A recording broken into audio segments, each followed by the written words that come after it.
যত দোষ নন্দ ঘোষ। আজকে একটা ভিডিও আপনারা পাইছেন কিনা, আমাদের এক সাব ইন্সপেক্টর শাহবাগ থানার মহিদুল, ওকে কিন্তু হচ্ছে এই ইনকিলাব মঞ্চ হইতে পারে বা তাদেরই ওই পক্ষের লোকজনই হইতে পারে, বেধড়ক মার মারছে এবং তার সাথে আরো কয়েকজন ছিল, নির্বিচারে পিটাইছে। এবং এটা কারা পিটাইছে, কি করছে, এটা নিয়ে আমরা কাজ করতেছি। তারপরে তাদের উপরেও যদি কেউ আমাদের পুলিশের সদস্যরা যদি অতিরিক্ত বল প্রয়োগ করে থাকে বা অযাচিতভাবে কিছু করতে হয়, সেটাও আমরা দেখব। তবে এই বিষয়গুলো আমরা সমাধান বা সুরাহা হওয়া উচিত, যে আমরা পুলিশ জনগণের শত্রু না, আমরা বন্ধু হয়ে থাকতে চাই এবং একসাথে আমরা কাজ করতে চাই।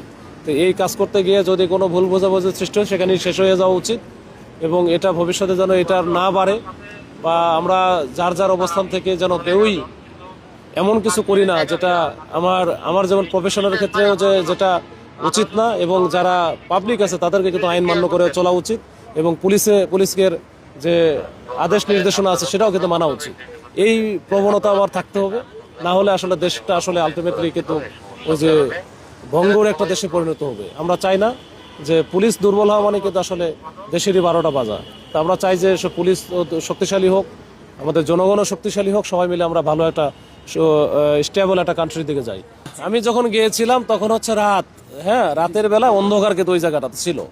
তো যাদেরকে নিয়ে আসার পরে আবার কিছু দেখা গেল যে এত পরিমাণে সদস্য, এখন তো কে কোথায় থেকে আসছে, দেখা গেল যে বিভিন্ন আমাদের পুলিশের সদস্য হয়ে গেছে 400-500 মতো। এখন সবাই তো আমার কথা হয়তো শোনাও শুনতে পারে, এখন যারা হয়তো শোনে নাই, যে ব্রিফিংটা দিচ্ছে সেটা হয়তো বোঝে নাই, না করে দেখলো আর একটা পাশে আবার মেরে দিচ্ছে।